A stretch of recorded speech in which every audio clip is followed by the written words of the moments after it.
Hello, magandang umaga sa inyong lahat. It's Saturday and we're back again. Welcome back to Yad's Toolshed. So as promised, ito na yung part 2 ng ating portable 12-volt solar power wall, yung full construction guide.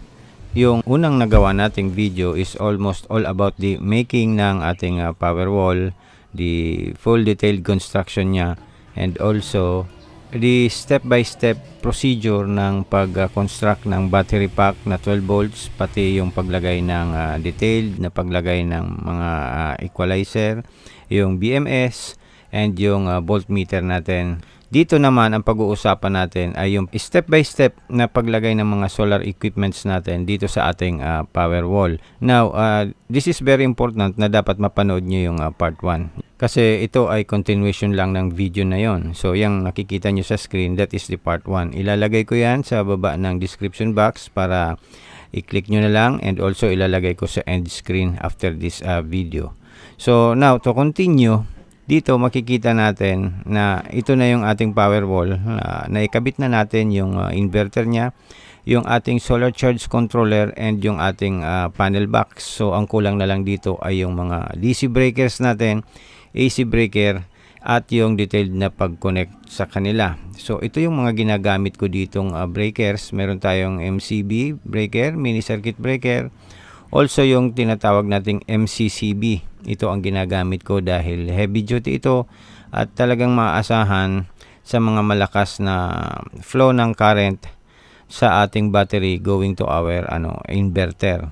So, dito makikita natin, i-connect na natin yung ating inverter, yung positive muna, then next is the negative. As usual, yung procedure natin.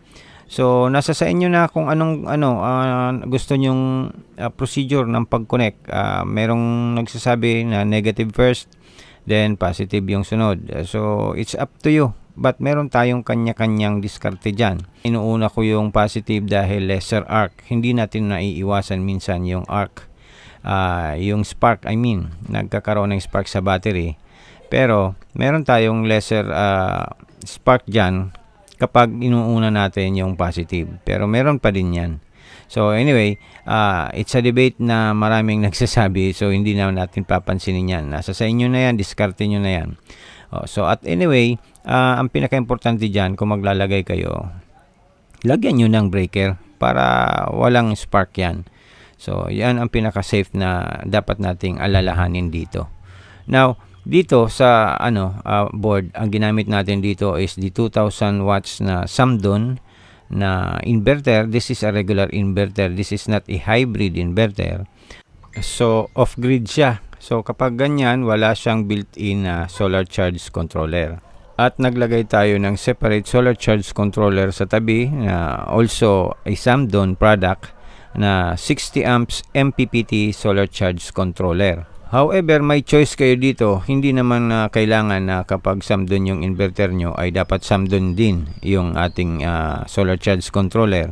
So, kahit anong gamitin yung solar charge controller dyan na which is much more better for you ay pwede nyong ilagay. You can use SRNE or whatever inverter na sa tingin nyo ay mas kampante kayo. You can also use other inverter dito. So, nasa sa inyo na lang yan. But this time, ito yung ginamit natin na charge controller and inverter.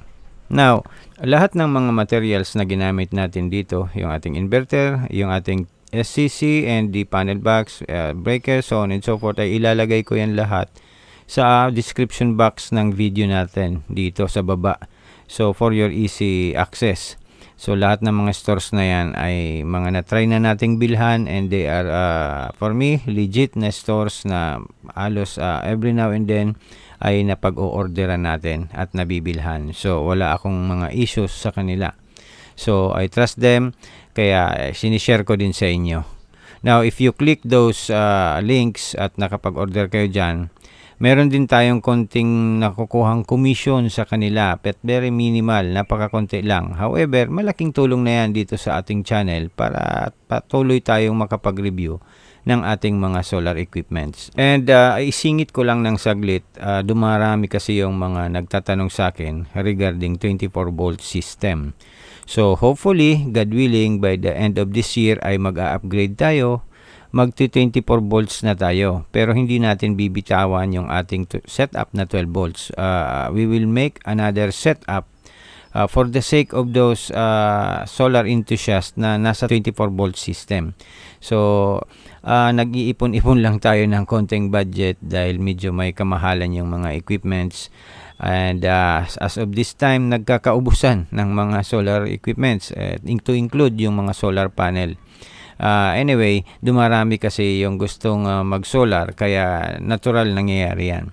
So, mag-upgrade tayo. We will go 24 volts and maybe at the end of this year ay mangyayari yan. So, subscribe lang po kayo dyan para ma-update kayo kapag lumabas na yung mga video natin sa 24 volt system. And in the future, we can go 36 until 48.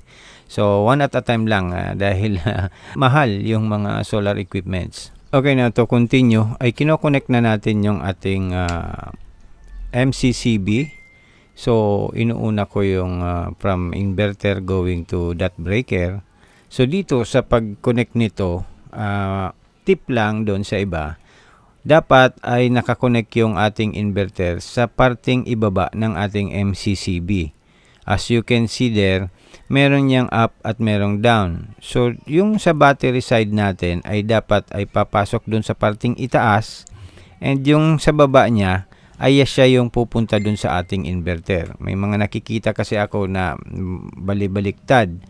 So, this MCCB, it is recommended na dapat doon ka papasok sa taas niya, then yung output niya is sa baba. Kaya yung sa baba na yan yung papunta sa ating inverter. That is the standard method ng paggamit ng ating MCCB na breaker. Now, it's up to you again dahil baka meron kayong ibang idea. So, hindi ko yan ini-insist, but dito sa akin, yan yung procedure ko.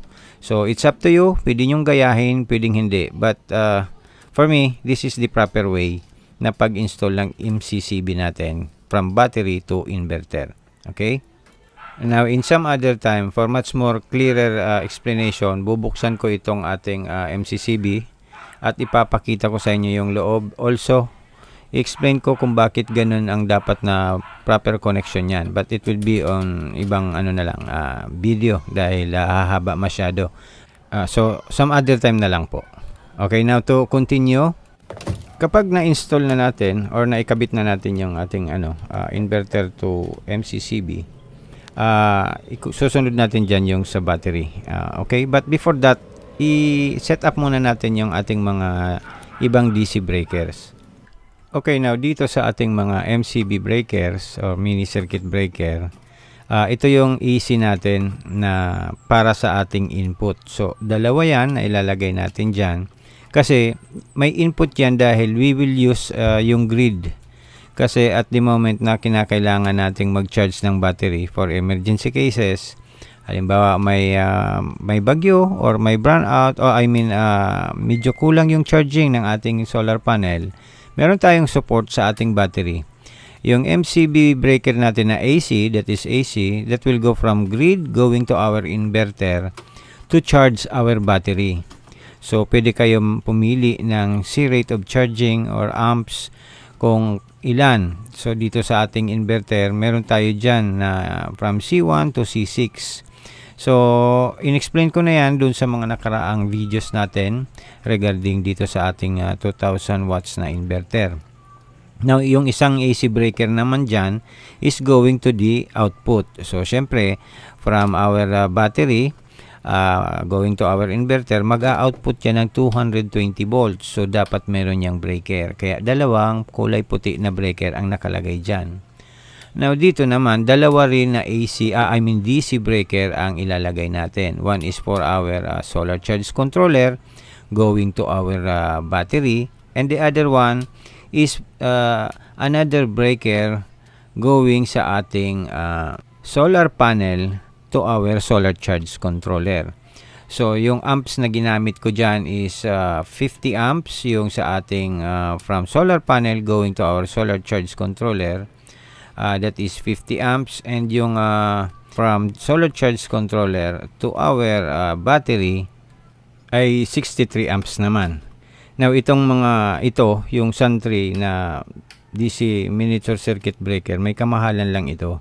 Pero may peace of mind ka naman dito. So, I recommend na huwag kayong gagamit ng mga low-rated breakers.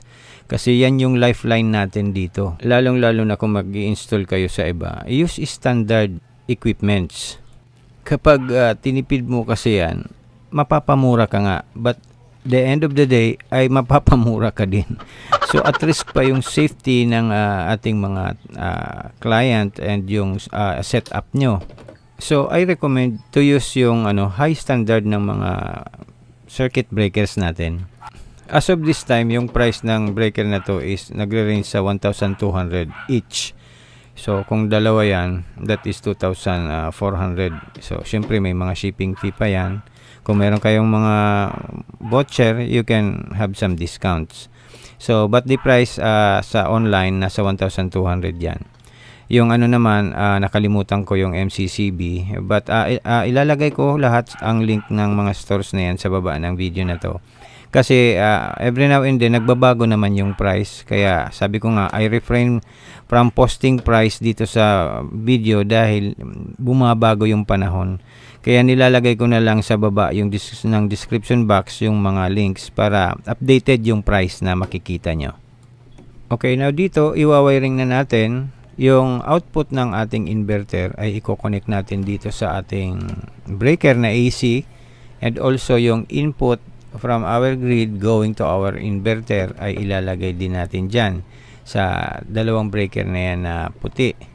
And susunod natin dyan ay yung connections from our solar charge controller going to our battery para sa pag-charge ng ating solar panel from our battery.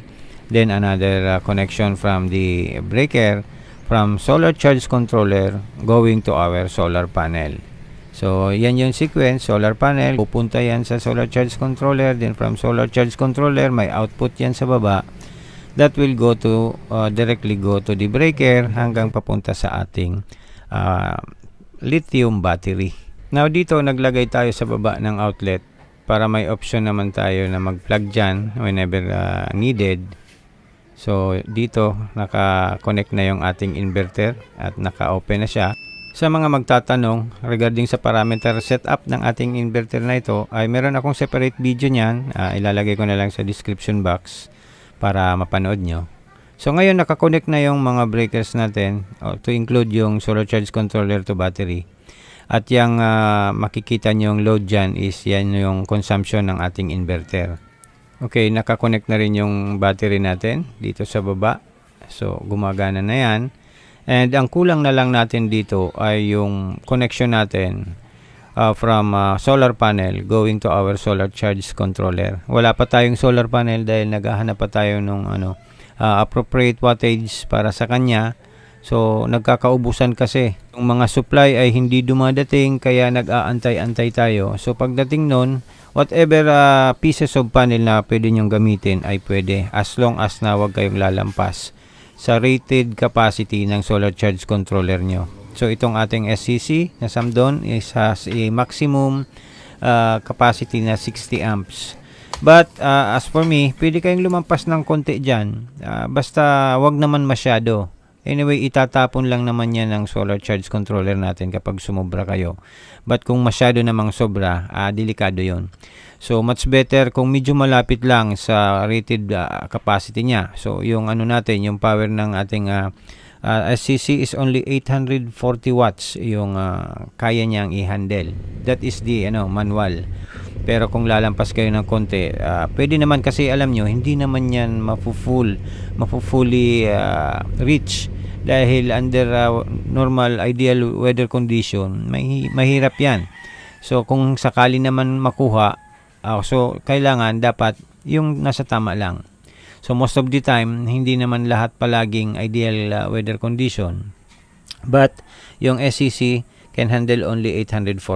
So you can use 800, something like that. Then maybe 900, pwede pa, acceptable pa yan. Basta wag kayong lalampas ng masyado. Okay? So okay, nandito na tayo sa installan natin at piniprepare na natin yung mga railings na paglalagyan natin ng solar panel. So itong solar panel natin ay upgradable ito. Pwede itong dagdagan in the future kung kumulang. Dahil ang nilagay ko dito is only less than 840 watts. Para efficient charging lang siya. So this time, magbubutas tayo dahil ito yung mahirap sa pag-i-install dahil siyempre yung mga bahay ay hindi naman naka-design to install solar. So kailangan natin mag-innovate. Kailangan natin magbutas para may papasukan yung ating mga wires. After nating mabutasan yan, dyan natin ipapasok yung cable natin from our solar panel going to our solar charge controller. Then after that, i-install na natin yung solar panel natin. At dapat dito ay may procedure din ito. So dapat recommended na dapat ay nakaharap sa south yung ating solar panel and nakatalikod siya sa north. Meron din akong video niyan kung bakit ganyan. Ilalagay ko lahat yan sa link para mapanood nyo and also makikita nyo dyan sa screen. So okay, now tapos na tayo and na-connect na natin lahat at gumagana na yung ating solar power, gumagana na yung ating inverter, and this time meron tayong consumption na 75 watts, 76. So yan pa lang yung consumption and fully operational na siya. And as of now, dahil maaga pa naman kasi, yan lang yung voltage na pumapasok sa ngayon, almost 40. And yung current is 15 amps to 16. Later on, ihahabol na lang natin ditong ilagay yung ating mga grounding, yung ating surge protective devices and other protection devices para dito sa ating panel box. So yan. So then hanggang dito na lang po ang video natin. Sana ay nakapag-share tayo ng kunting kaalaman, some tips sa ating mga solar enthusiast, at kung meron po kayong katanungan, just drop it down sa comment section. I answer all inquiries dyan as long as na hindi tayo busy. So maraming salamat sa inyong lahat at until we meet again sa next Saturday probably. So once again guys, maraming salamat sa patuloy niyong pagtatangkilik ng channel natin. Subscribe lang po kayo dyan para sa mga susunod nating videos. God bless everyone. Keep safe always. Bye!